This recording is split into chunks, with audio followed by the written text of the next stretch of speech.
So the Illinois Community College Board, along with the Illinois Center for Specialized Professional Support, are partnering to support the House liaison through professional development, training, resources. So this is actually a part 2 of a 4-part series, I believe, of webinars that we are doing to support House liaison. I will link the recording to the first session as well as a flyer promoting the additional sessions once I am done here. And then we also have a House Summit coming up in June. And I will put a save the date in the chat for that as well. And then we are in the process of getting a House Liaison Center, which is a website that we will be housing all of this information in. So all of the professional development, the webinars, the recordings, resources will all be housed in one location that we will be able to share out with you all at a later date. And so I think those are all of my housekeeping items. If you have any questions or issues with your sound or audio, please feel free to message me privately and I will be able to help out with that. If you want to put questions in the chat throughout, please feel free to do that as well. And I am going to hand it over to Patty to get us started off. Thanks, Brittany, and welcome back, those of you who came to session 1, and welcome to those of you if this is your first session. Today's topic is going to be how to identify students who may be experiencing homelessness on your campus. And I've kind of chunked it into the following agenda. So we're going to talk about a few definitions of some frameworks that I think are helpful when you're working with vulnerable student populations. But honestly, they're just kind of, in my opinion, good frameworks when you're working with humans. And then we're going to talk about various data sources. One of the things that we saw in the survey for the House liaisons was folks not necessarily being comfortable about the data piece of things. So I just wanted to talk to you a little bit about data and then talk about things you may be doing that could be providing some data. And that we'll talk a little more about kind of the opt-in, opt-out idea again and how that all kind of connects to data. So then after we talk about that, I'm going to talk to you a little bit about behavioral cues that students might be sending you. Some of them will be things that you'll think like, yep, that sounds about right. Other things might be things you hadn't really thought about before, so we'll kind of get into that. And then I have a few resources for you about how to have a talk with students about what's going on with them in terms of their housing or other basic needs. And then finally, I'm addicted to the website model. So I found a few more websites I wanted to show you and then just give you a list of kind of resources to jumpstart your work at your own institution. So the 3 models I want to talk to you about a little bit this morning are these 3 here. So the ethic of care, the idea of compassionate assistance, and then trauma-informed practice. And I'm assuming some of these frameworks are going to be things you're somewhat familiar with, and there may be one or more that you haven't really thought about before. The first one I want to talk about is this idea of the ethic of care. And this is something that was developed in the 1960s and kind of then reimagined again in the 1980s. The 2 women who really worked on this were Carol Gilligan and Nell Noddings. And it was kind of in response to this framework about ethics that was very rigid and kind of one size fits all about how you interact with people. So you can kind of see on the right, the ethic of justice has this idea that like all rules are applied evenly to all people at all times. There are no reasons for exceptions. When you grant exceptions, that creates favoritism and resentments in people. And that it's basically a very utilitarian way to think about how you interact with people. So Gilligan and Noddings came along and they thought, people are relational beings. So what if we looked at how we interact with people based more around relationships and as people, our responsibilities to one another, and that the decisions we make are all contextual and really, in all honesty, case by case, and that the undercurrent of your decision should really be about benevolence and not about utility. So this idea about the ethic of care, I think, really comes into play when you're working with really any students, but especially vulnerable students, and trying to think about what is the way to help them maintain their relationship with you and the college and their educational process. And an ethic of care is usually going to get you there better than an ethic of justice. And I know that's tricky in our industry because we are kind of an industry of justice, right? Like it's all these regulations and all these rules, and you have to apply everything evenly or something goes sideways. But I feel like in recent years where we've been talking about equity, we've started to realize that the ethic of justice doesn't really serve students when we're talking about equity. So I encourage you to explore this idea of ethic of care as a model. And when we kind of go through the rest of the presentation, you'll see clearly ethic of care is my bent in life. So you'll see my biases. We're kind of going through the slides. But I think be thinking about these ideas, especially as you're trying to engage students experiencing homelessness and students in care. I think ethic of care is going to get you into the right position to do more meaningful, deep work with those students. The second framework I wanted to introduce, if you aren't familiar, is this idea, again, called compassionate assistance. I know, can you see, right? The ethic of care is kind of written all over me. Some of this, though, is more about in the moment of interaction, how do you position yourself, like physically, emotionally, like how do you approach those students? So these are just some ideas about how to think about that moment of engagement with students, right? So thinking about having this space being inviting and inclusive. I know this is sometimes difficult in kind of bureaucratic institutions where everybody has the same set of furniture in their cubicle or in their office. I think trying to figure out how you can make the space where you meet students somehow a little less neutral and a little more inviting. Things about language too come into play with this idea of compassionate assistance and thinking about terminology that we use. You'll notice when I talk about students experiencing homelessness, I talk about them that way. They're students experiencing homelessness. They're not homeless students. And I think that's something to be aware of too, that phrasing is important because it communicates to people that you're valuing their humanity first, and their circumstance is a mutable characteristic. So thinking about how we term people, how we talk about people is important. Also, this idea of translation and interpretation.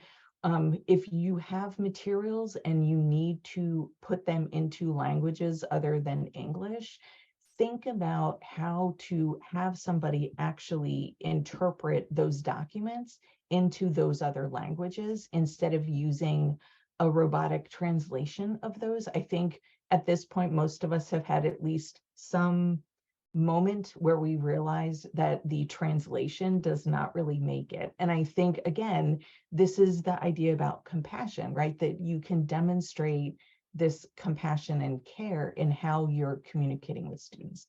And again, the third thing I put on here too is follow-up questions. I think often students say things, and if you can figure out how to ask a question to get a little clarification or to show some engagement, that communicates to them that you're listening, you're seeing them as an individual. And I think all of those things are really important.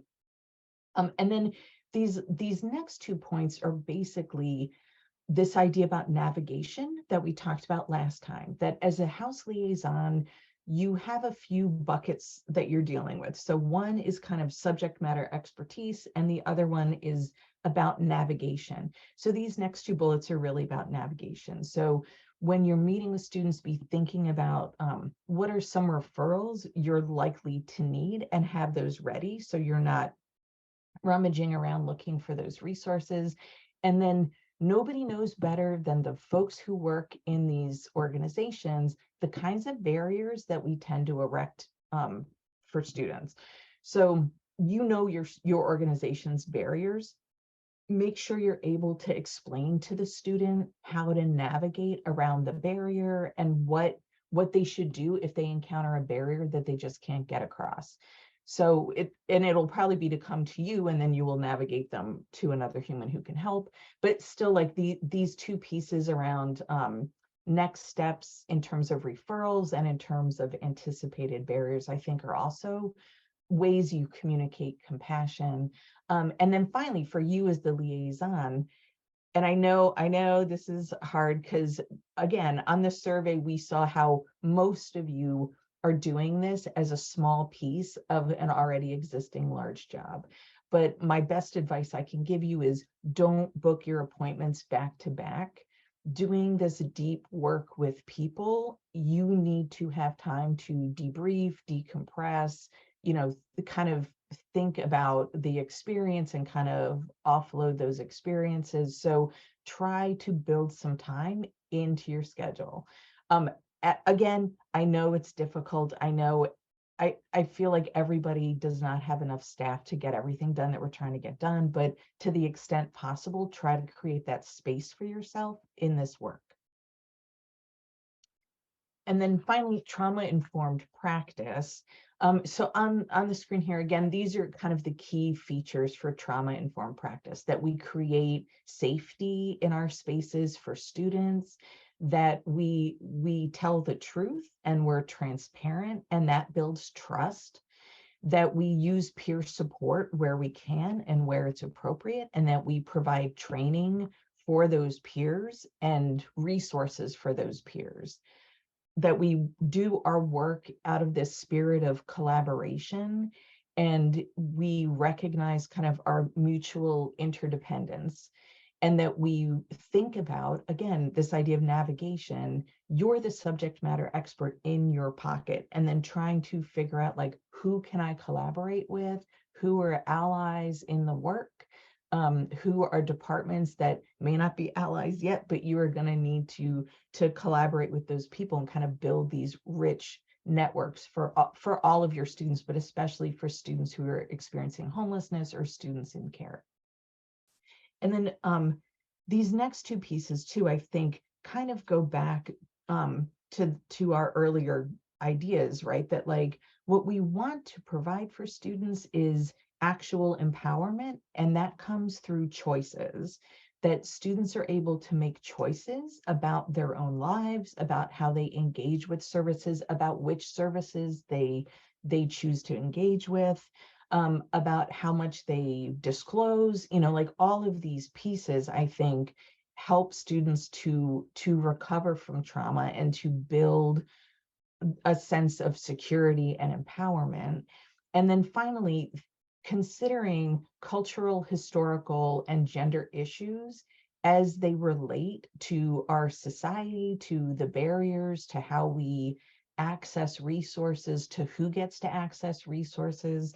So you'll see as we go through the presentation today, these themes about, especially for me, like safety, trustworthiness, and peer support are like really integral to this particular work.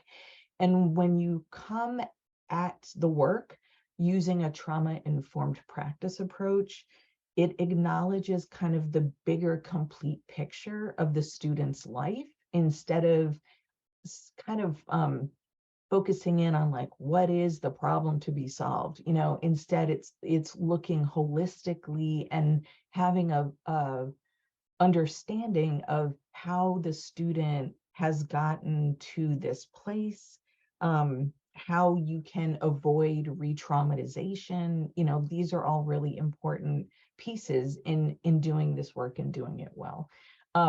At the bottom of this slide, and then also later on the resource page, there's a fantastic basic needs toolkit that's being used out in California. And they have all of these resources about these models and some other tips, especially when it comes to working with students who are who have been experiencing homelessness or have been in care. So this to say that there's so much more to be said about trauma-informed practice. For the sake of time, that's all I'm going to say today, but definitely check out that resource. And then I did just want to point to this other piece, which is there is a connection between basic needs and mental health. And basically I found this really great article that talks about this idea about reciprocity between basic needs and mental health. So again, that's your resource down there at the bottom. But really the reason we need these frameworks is because students experiencing homelessness or coming out of foster care likely have some mental health load that is also present in that situation. And one of the things that this study found was that mental health issues often come with basic needs, and that usually they are a result of basic needs insecurity. So if you can solve the root of basic needs insecurity, you will then see how students' mental health improves as a result of that. Now, like, this is not necessarily earth-shattering, right? Like, it seems like pretty common sense. But anyway, in this study, they looked at students with secure housing and what their rate of depression was, and then students with insecure housing and how their rate was anywhere between 2 and 4 times the rate of students who had secure housing. And then as things get compounded, So students who are also experiencing food insecurity along with housing insecurity had greater mental health issues than students who were secure in food and housing. So this to say, these pieces are probably going to co-present. So again, when we're thinking about resources to be organizing, mental health resources, physical health resources definitely are pieces of the puzzle to consider. And then I also want you to remember that anytime we're talking about students and basic needs, the disparities that exist for students of color, for LGBTQIA+ students, are for parenting students, there are a lot of groups and subgroups within this kind of umbrella that are even more impacted by basic needs insecurity. So these are all kind of things I wanted to just put on your radar today. The other thing I thought was kind of a good point from this article was they talked about, so you've got this student with all these complicated needs going on, and the way we tend to operate in higher ed is there are discrete silos for each thing. So again, we talked about this before, that part of your navigation is really knowing what's in each silo, and then how do you navigate between the silos. Ideally, ultimately, breaking down the silos would be the goal. But it's year one. Let's just start with navigating between the silos. But this to say, this particular article I thought was really helpful and gave a lot of good data, especially if you're trying to kind of make arguments about student supports. This is a great resource for you, and it's pretty current. It's just from last year, so something to think about. Okay, so as long as we're talking about statistics, I'm going to talk to you a little bit about data sources and where you might find data and how you might be creating data and maybe not capturing data. So so this to say, I put it kind of in these 3 buckets, like technical considerations, self-reporting and the data issues that creates, and then thinking about your opt-in services and how you could maybe do some data mining there. So that's kind of where we're going to go with this. So the first thing I wanted to make you aware of is somebody at your institution who does the reporting to ICCB completes a report called the A1 report. And this is annual enrollment and completion. And there are 2 items on there that will give you a count for students. One is for students who are homeless, and the other is for students in care. So if you can find your data person and ask them, what did they put on the A1 report for item 131 and 132, that can give you a baseline, if you don't already have one, about how many students are experiencing homelessness or are coming out of foster care at your institution. I also want you to be aware, some of you might get told that that number that got reported was 0. It was a piece of data we were supposed to start collecting a few years ago. You can see your FY19. And some schools are doing better than other schools at actually capturing that. So if you get told that that number is 0, then what you really need is to make sure that there is actually a place in your college's data structure that would hold that piece of information. Once that box is created in your data structure, the next piece to figure out is, where do you want to ask that question, so that that question that gets asked somewhere, like on an application, on a registration form, feeds that box in your data structure so that you can start to tabulate this information. I make that sound like that's an easy thing. That is probably not going to be an easy thing. That is probably going to be a lot of conversations, and that's fine.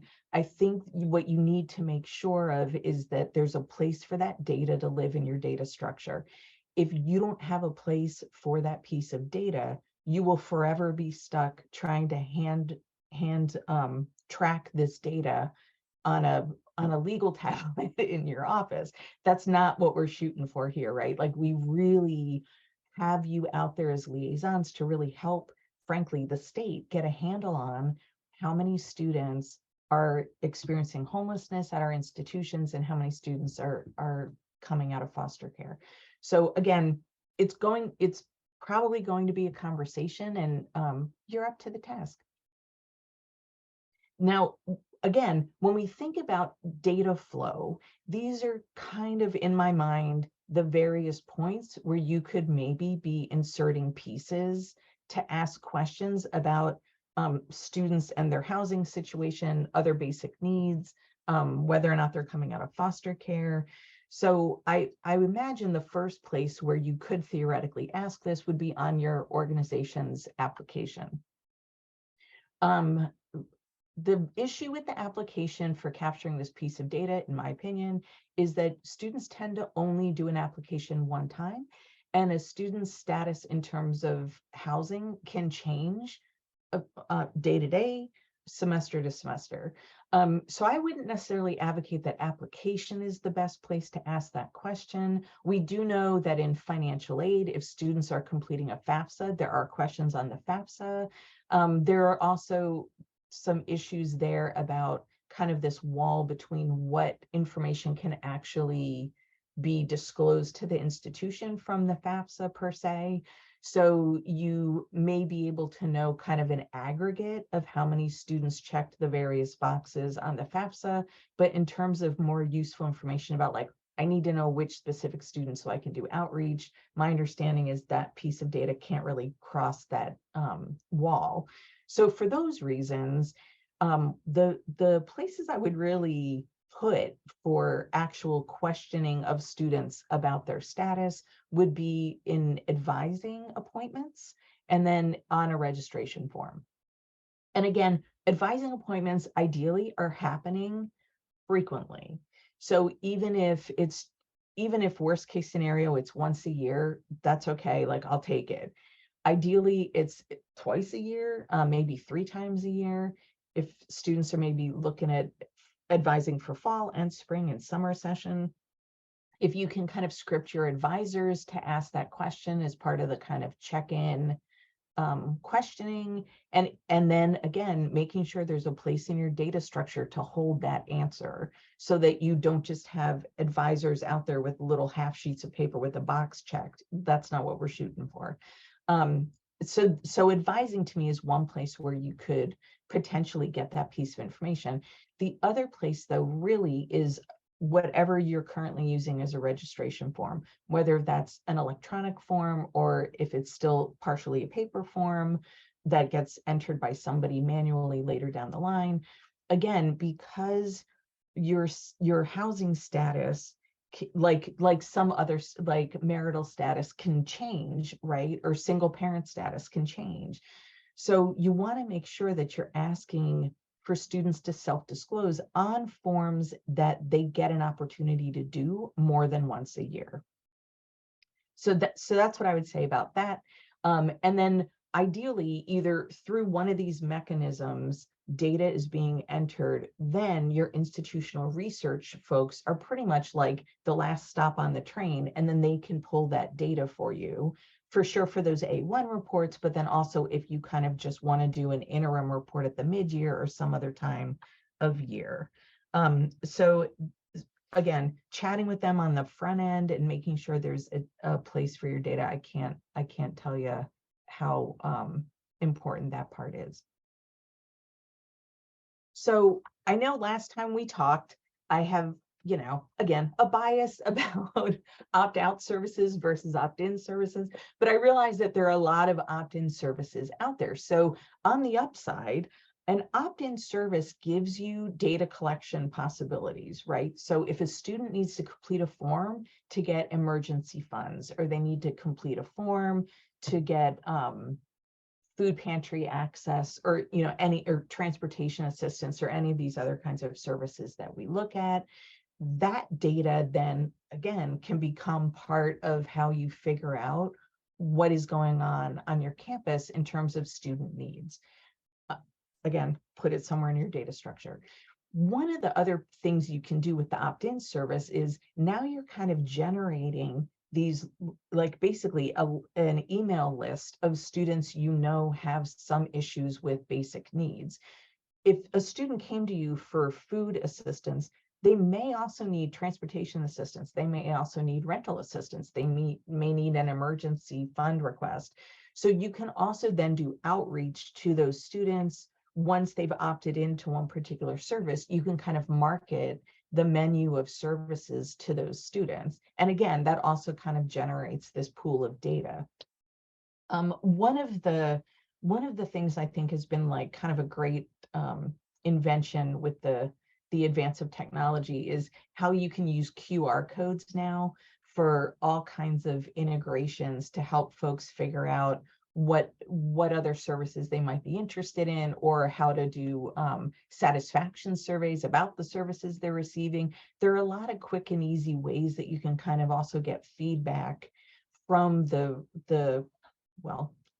customer about how well the service is meeting their needs. So then you can also kind of use that for continuous quality improvement. So I would say, think about that. Also think about including QR codes as as kind of a link from one service to another.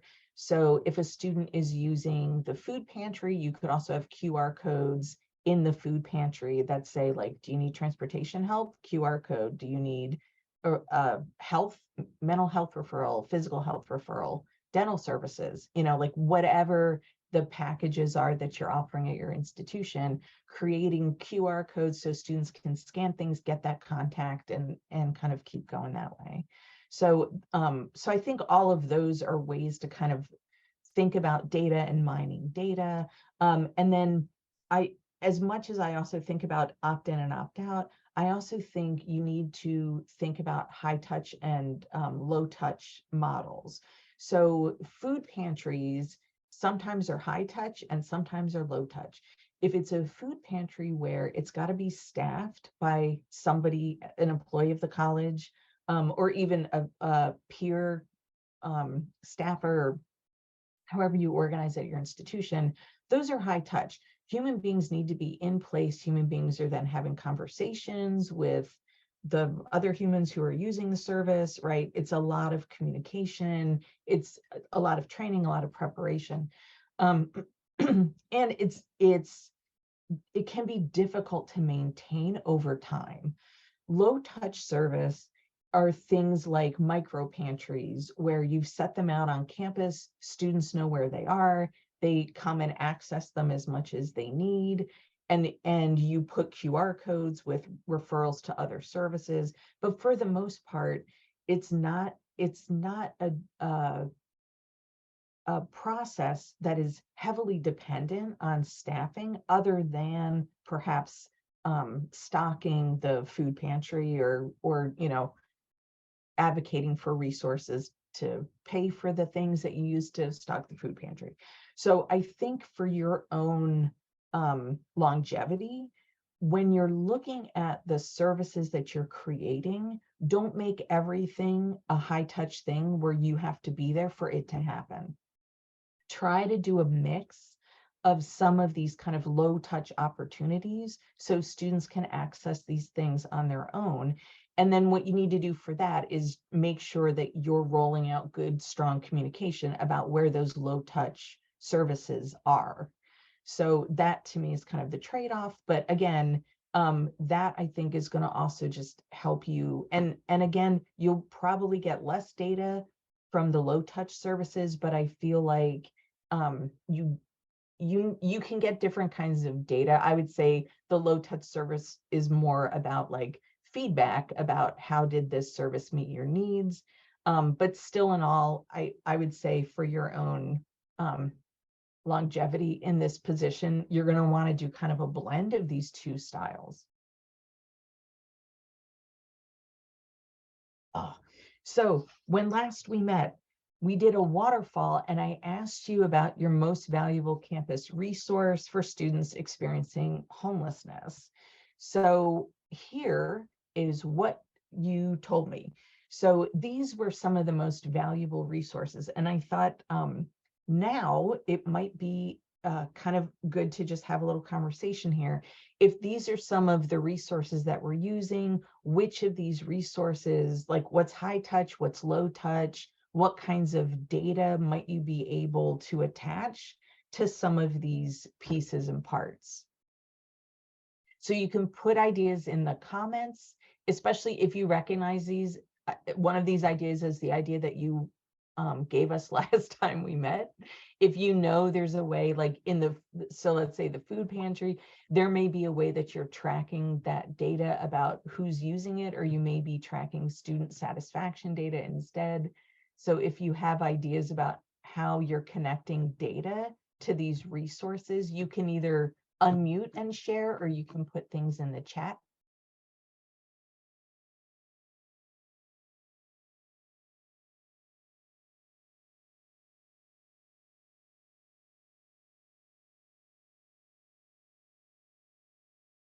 And I see, Crystal, you put something in before about the Ellucian colleague product.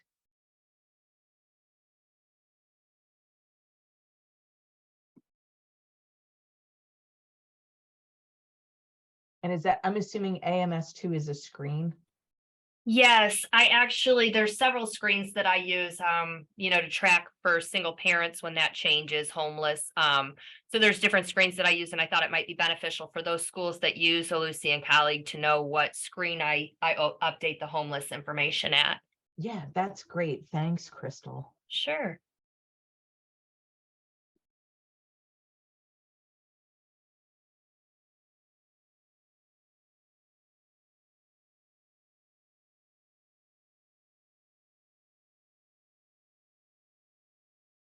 I'll give you all just another minute or so to jump in if you're interested. But I do think, like, thinking about some of these as opt-in, some as opt-out, the items that are opt-in then usually will have some kind of tracking piece attached, some kind of data component, right? So but again, thinking about the opt-ins and like kind of still like what's the process? So ideally it's a single person or a single email that's getting the opt-in, so that it's not going to diffuse places and then kind of the student gets a little bit lost. Oops, I was trying to scroll on the chat and instead I scrolled my PowerPoint. Okay, so Mary, you're using, oh, Blackbaud. That's usually in what do you call it? Like the foundation. That's more like a donor software product to track your emergency needs applications. Great. And then Banner user fields to track students. That's great. I mean, and I do think that's some of it too, right? Like I'm talking like as if the college has a single data structure, not thinking about things like Blackbaud and other structures that may be kind of coexisting in your college. Yeah.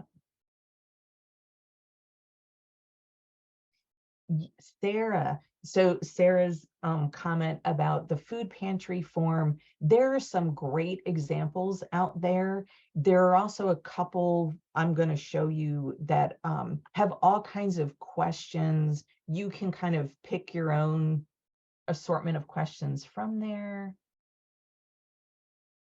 Yeah.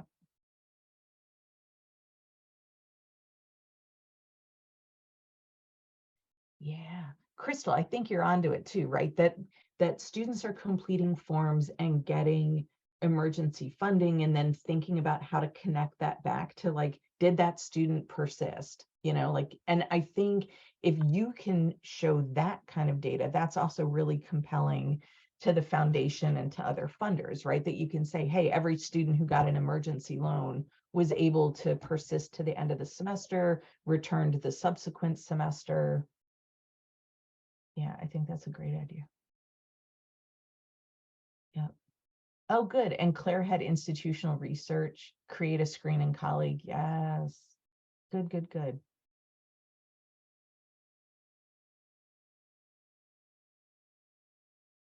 Yes.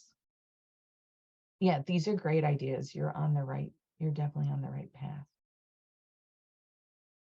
But it is, I mean, Claire, kind of how you're describing, you basically have to kind of talk to these people about this and then talk to these people about that. It's definitely a process to get all of the pieces and all of the data moving in the right direction. That's for sure. Right. And I wasn't, and I don't know from that side if the questions that you referenced, 131 and 132, are what they're pulling from in that screen. Because I'm newer to this role. So I asked I sent an email to our director while we're meeting to find that out, so that I can make sure we're not missing something. And then, because then I can run that a few times in the semester to see if any new names pop up. But what I was thinking after the last meeting, instead of just directly reaching out to those individual students that indicated that, pushing something through on Canvas and our landing app, which is our student like interactive social media at the first start of every semester. So it hits all students, because not everybody self-reports or identifies as experiencing homelessness if they're doubled up in some of those things. Yeah, absolutely. And there are some of these colleges, especially California just seems ahead of the curve on this issue. So to me, like when I'm trying to find resources for you, I pretty much am going to California first. And a lot of the resources I found are from there and have these kinds of pieces where they're talking about how to roll out the word across campus. And I actually have a section in this today where I'll show you some things like syllabus verbiage to give faculty to kind of help continue to push the word. Because when you think about who's really got the most face time with the students, it's the faculty. So if you can get them on board and kind of get them to adopt some of this syllabus language, that can also kind of help you.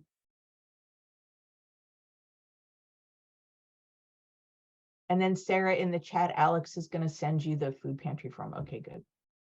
Okay. Okay, good. Everyone's connected.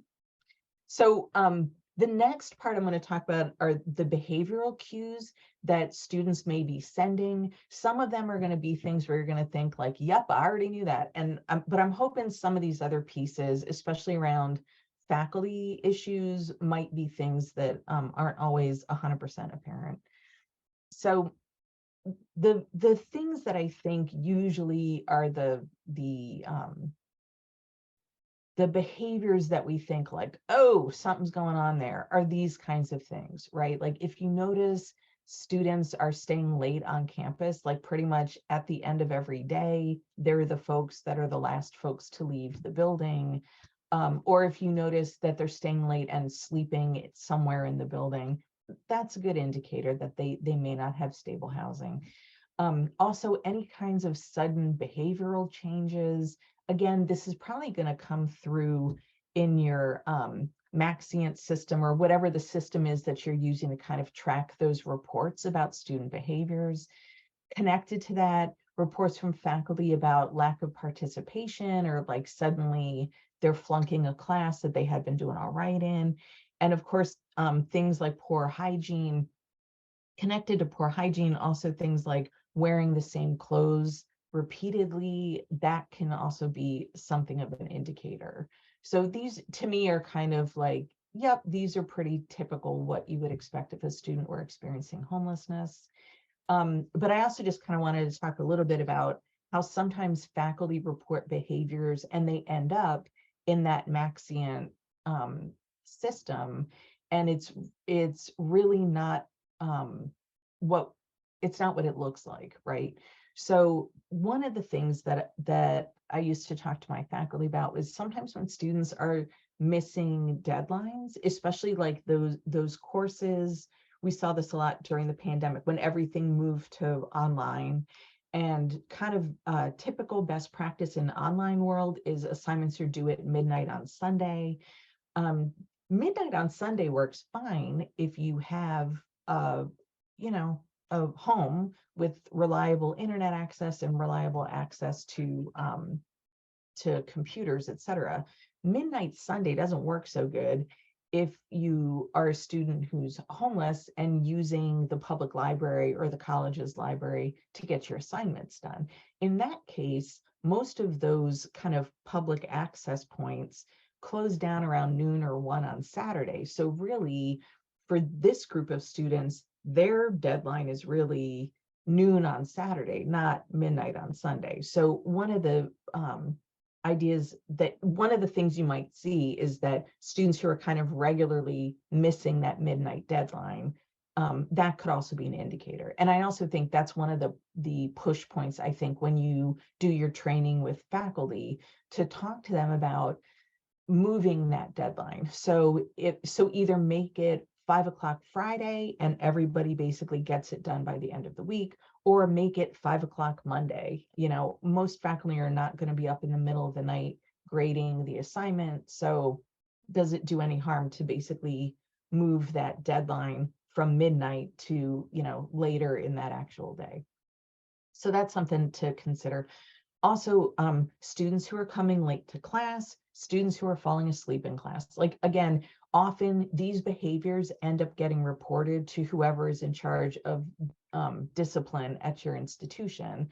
So often our students who are experiencing homelessness or coming out of foster care end up kind of looped into the behavioral side of the college for these kinds of behaviors. And then I just have to tell this story because I just think it's interesting. I had a faculty member and a student, and the student was wearing a t-shirt, and it was like this brightly colored t-shirt, and it featured a location on it.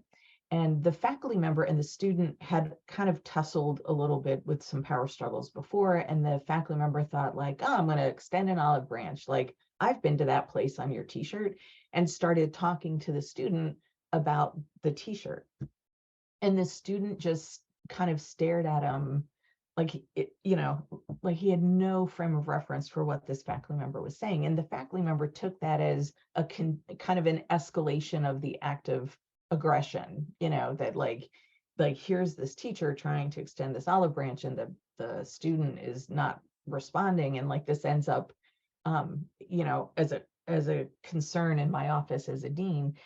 And I said to the faculty member, you know, that may not be a t-shirt that student has any connection to. I think sometimes when students are experiencing homelessness, they may be staying at a shelter. The shelter may have received some donations, and sometimes folks pick the shirt because it fits or they like the color, but they don't really have a connection to whatever is actually on the t-shirt. But it was just like, this situation read a certain kind of way would have landed this student, again, kind of in the behavioral disciplinarian loop at the college, instead of stopping for a minute and saying like, okay, think about this though, you know, like if that student really had a connection to that t-shirt, you'd have had a conversation about the location, but instead now you're in this weird power struggle over this t-shirt. So I just think sometimes the behaviors that faculty are reporting, they're misreading what's going on in that environment. But some of these behaviors, falling asleep in class, I think faculty take that as kind of the ultimate transgression, right? You know, like that and being unprepared for class. are kind of these, ready to go to war kind of behaviors. But I think, again, presenting it in another light to faculty to just say, hey, if students are sleeping in your class, something's going on with the student, have a conversation with the student and then script the faculty about some of those conversation starters so that that conversation goes well. Okay, so as an example, I won't tell you where this one came from. I have some sample attendance policies because, again, I think this is these are the kind of policies that eventually end up catching students, especially experiencing homelessness. These policies, again, tend to favor students who are housed, students who are middle and upper income. You can see here that you're in this professor's class, you're allowed 3 absences, and then there's some helpful advice about what you should use those absences for. And then this language around like, but whatever the absence, you're gonna get penalties starting with absence number 4, et cetera, et cetera, et cetera. Your grade is gonna drop. And then this last piece I was kind of puzzled by. So like if you do have an emergency or an illness, you need to stay in contact with the professor. But it's kind of strange because like in the event of an emergency, you're probably not going to be like, let me call the teacher. So this to say, these are the kinds of attendance policies that, again, if a student misses too many classes, the student's grade is now going to drop. The professor is going to report the student to the behavioral arm of the college. So your student is going to end up kind of on this, on the radar for having these kinds of behavioral issues. So I would say another place to start your data mining is look at the students who are being reported for what kinds of things. And that may also help you figure out who to reach out to and about what kinds of things. This is again, attendance is taken, et cetera, et cetera, et cetera. And then kind of this protocol about excused and unexcused absences. And then again, you can see that like, if you fall asleep, you're going to lose a point.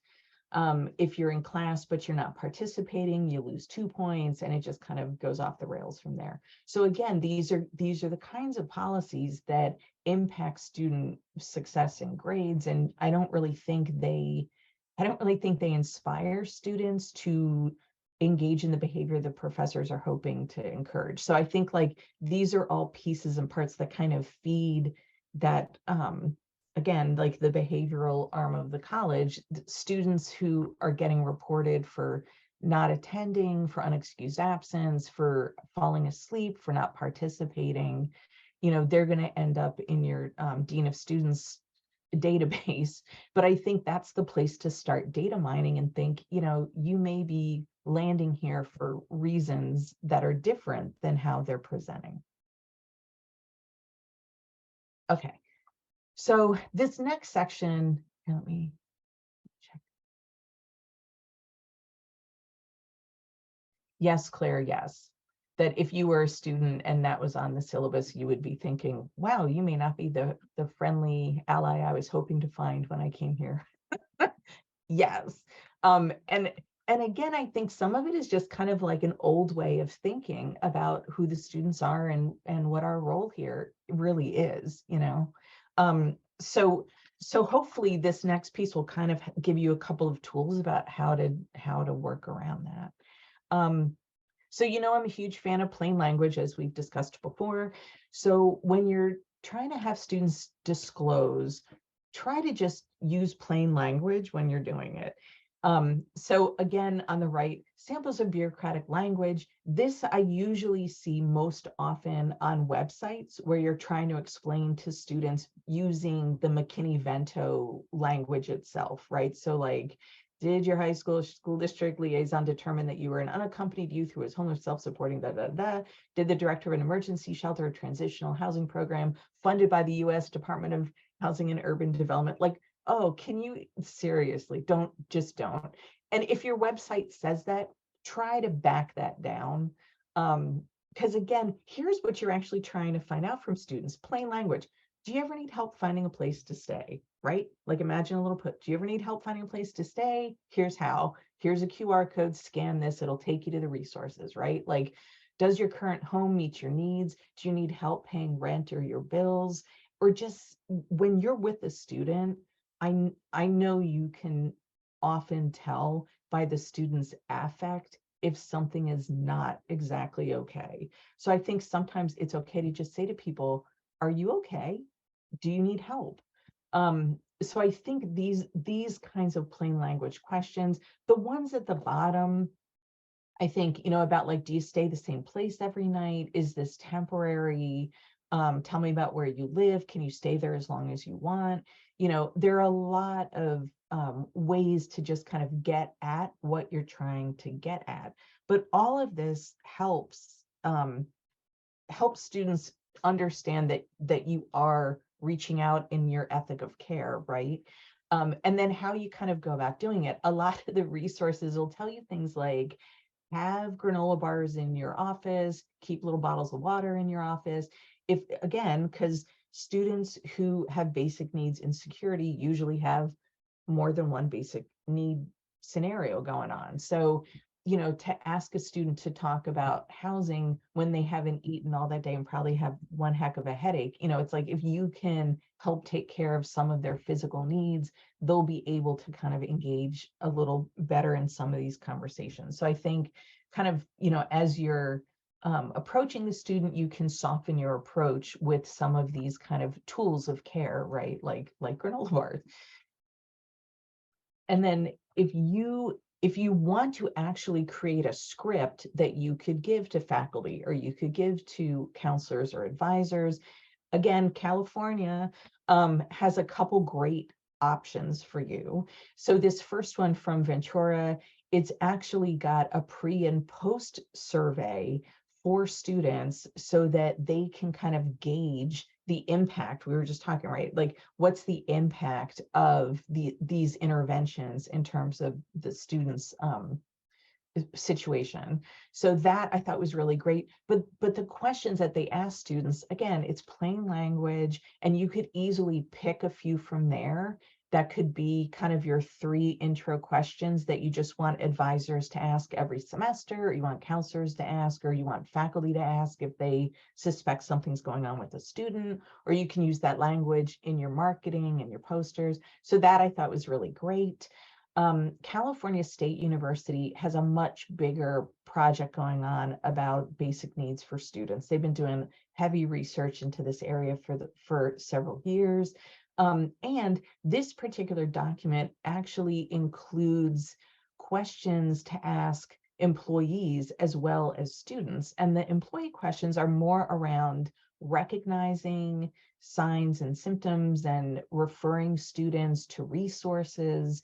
So again, great tool for you doing training in terms of helping build awareness among the employee group about what are you looking for and how can you help.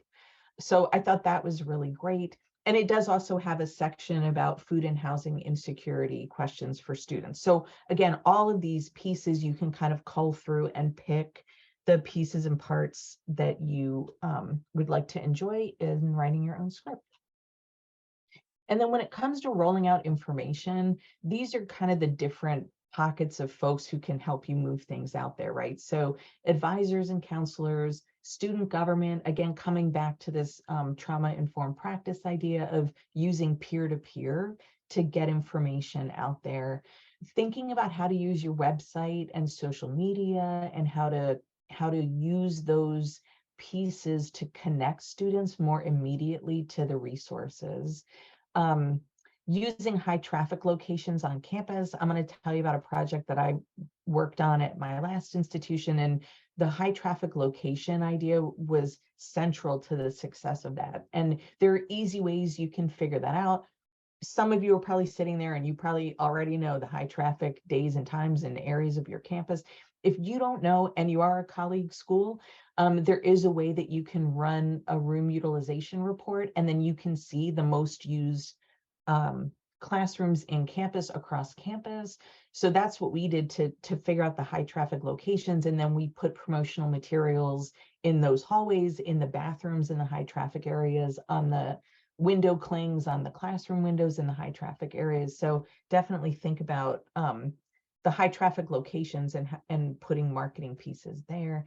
And then again, finally, with the faculty, helping them with some syllabus language that's not so frightening. And I have some examples to show you. And then they're also thinking about having faculty give students on the first day of class some brief little voluntary confidential questionnaire about their needs and what they would like resources on. And then they can give that to you and you can send the information, or if you give the information to the faculty, they can give the information, or honestly, if you give the faculty some syllabus language, that these connections can be made through the syllabus, and that's fine too. Or again, like in Canvas or D2L or Blackboard or whatever your LMS system is that you're using. And then finally, thinking about registration and billing and the mailings that they do, sending students bills. And sometimes when an account is past due, it's past due because folks just forgot. But sometimes it's past due because you had other more pressing ways you needed to spend your money. So even if you started thinking about, you know what, if we're sending a bill, let's also send a list of resources, you know, like, do you need an emergency loan? Here's what it can be used for. Do you need a scholarship? Here's how you apply. Like, you know, thinking through like that there are other reasons going on why students are not paying their bills per se. So thinking about that. And then I do just want to backtrack to the advisor counselor thing. I think caseload size is going to be critical to the success of this endeavor. Again, I know that's a difficult thing to kind of nail down. Often the caseloads are, you know, hundreds and hundreds of students, which is not wildly practical. So I think that's a piece to continue to advocate around, is manageable caseload size. And then on top of that, this idea about standardizing your intake form so that it includes questions about basic needs. And then there are a lot of places that do classroom visits where the advisors or counselors, who I'm using those terms sort of interchangeably because folks do it different places. But having somebody go and actually just do classroom visits and visit like all the English 101 rooms and talk about, here are the resources, or visit all of the developmental math classes and, you know, do your spiel there about, here are the resources. So all of those are ways to kind of roll out the information. So I have two examples for you of syllabus language. So this first one is from Bakersfield College. And I thought this was great because it actually has like, here's we acknowledge you may be having issues, right? And this idea that you are not alone, like over and over again, trying to figure out how to normalize the language you use around students experiencing homelessness so that it's not a point of shame for students. And then again, like how you can access the resources. This is an actual hot link to their Maxient system, or, you know, visiting in person. You could even put the room number there, you know, if you know that sometimes the different offices are a little bit hidden depending on the size of your institution, et cetera, et cetera. So that's one example. And then this one from Miracosta College. The thing I liked about this one was it literally gives you a bullet point list of like, these are the ways we can help. I appreciate that they have, it's the CARE team, but it's got this very kind of long official title behind the acronym. So again, like trying to just keep things short and clear for students, but I do like that they've got this kind of list of basic needs, and they actually have a whole resource guide that they give students that have all those things. So I just thought that was also another way to kind of skin that seemed good. And then again, just putting this back on your radar, that we know there are disparities among various student populations. So when we look at students coming out of the foster care system, students involved in the justice system, students who are parenting, students who are Pell eligible, students who are first generation, and then all of the things that we know about disparities based on race, gender identity, LGBTQIA status, right? So like always be thinking about who are the groups on your campus that work with all of these different kinds of students, and how can you recruit them in your work to support the students, because you will have that in common with them. Okay, so website models and how you get students to disclose. I have it again, California obsession. So this is Long Beach again. And again, the first paragraph I feel like is a little not plain language enough for me, but the part I circled, I totally love. If you find yourself without a safe place to sleep at night, we can connect you. And then here's the email to do it. And then they have a variety of resources, including they also do a safe parking program there. Again, this is an opt-in situation. So when students click that email, you're now going to have an email address that you know who the student is on behind that email. So you're able to then respond to them with all kinds of resources in addition to the resource they're looking at in terms of housing. And then really, I have to say, Long Beach also gets a gold star for their parking program sign-up form.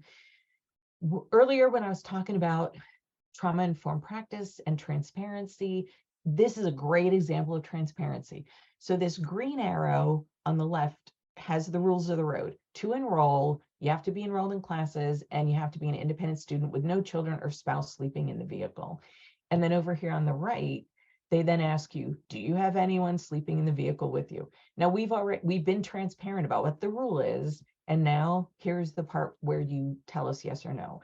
That's such a better design than to not include these rules about not having anyone sleeping in the car with you, and then just asking, do you have anyone else sleeping in the car? And the student says, yes, I do. And then they're immediately bounced out, right? So again, transparency, tell folks up front, what are all the rules of the road? Pun there, because it's about parking. And then you can see that in the actual application. And then the hearts are by the things that I totally just love. So again, this idea about what are the benefits of safe parking to make sure that students see this ethic of care, right? So you get a safe place to sleep at night. You also get access to Wi-Fi. You can do your homework, restrooms, showers. They have a whole procedure for all of that. So I loved that. I also loved over here on the right, if you need assistance paying for your driver's license, vehicle registration, or insurance, they have resources. And then at the bottom, this idea about like, do you have any other notes or questions? Like, what else can we help you with?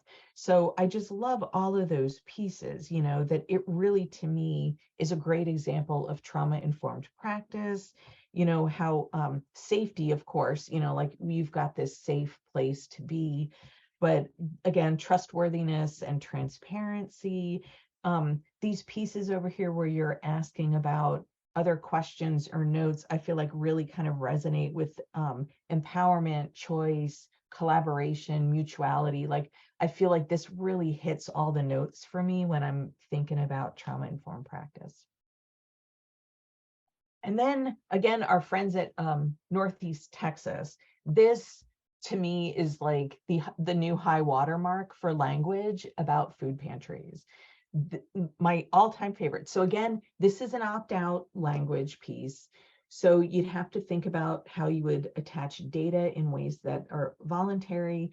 But honest to God, is this like the best writing you've ever seen about this idea, right? Like, what if this first question, what if I know a student or coworker on campus could use the assistance, but they can't come get it? And the answer is come over and get it for them. What? Because we are a community and we are demonstrating an ethic of care and we take care of each other, right? Like, awesome. And then the second thing, how do I get food assistance? Again, this is like a prize-winning answer in my opinion. It's easy. Visit the food pantry, select the items needed, and have a great day. I'm telling you, I think this is like, again, a great example of ethic of care, great example of trauma-informed practice here too, allowing other folks to come and pick up the supplies, making this something that's an opt-out that's applicable to everybody on campus who may be struggling with a basic need and security. So love, love, love that. And then I did just want to tell you about the project I was involved in at Joliet Junior College. We did a program during COVID called JJC Eats, and it was an opt-out because, I was working on it. And it basically was a program where we had folks pick up a coupon from these coupon stations that looked sort of like this poster, but where the JJC logo is, there was like an actual little pocket that held all these basically it looked like tickets. So anybody who needed a meal came, grabbed a ticket, went to the cafeteria, and then was able to get some food. So it changed a little bit each day. Some days it was whatever was like the meal of the day, the chef's choice. Other days it was pick whatever you want, up to $10. And what we really did was figure out, again, using course space utilization, what are the high traffic areas around the campus? That's where we put these, and they were like poster boards with the foam core on actual easels with the coupons on them. And then we had a whole team of people who would go around during the day refilling the coupons. You can see there's a piece on here that basically says, like, if you need more coupons, call me, or, email me. And what we really wanted students and other users to do was to give us data about how the program was working for them so that we could kind of tweak as we went along. So QR, again, fan of the QR code. So you can see this little QR code down here in the right-hand corner of this poster. That QR code was on the clings all over campus. It was also on the big poster boards. It was on the tickets themselves, so that folks who were using the product could take, and it was a 5-question survey that asked them 5 questions. These are 2 of them. How did you hear about it? And what's your preferred location?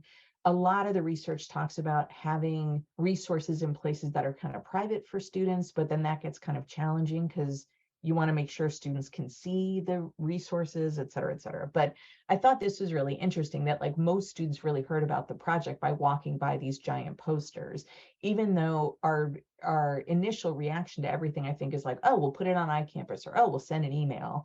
But really how they heard about it was these giant, and they were lovely. We had our marketing folks do them. So they were these beautiful posters. And then the other thing too, I thought was interesting, the other question we asked was, like, where do you like getting your coupons? And the places that they liked to get them were the most high trafficked public posters, which again kind of went against the research, but for us, that was kind of the truth for that. So this to say, that was kind of how we organized that item to help students during the pandemic. Okay, so these are the resources from this PowerPoint. So I tried to kind of bundle them by, like, trauma-informed practice, some of my web favorites, syllabus language, and then scripting or survey language. All right.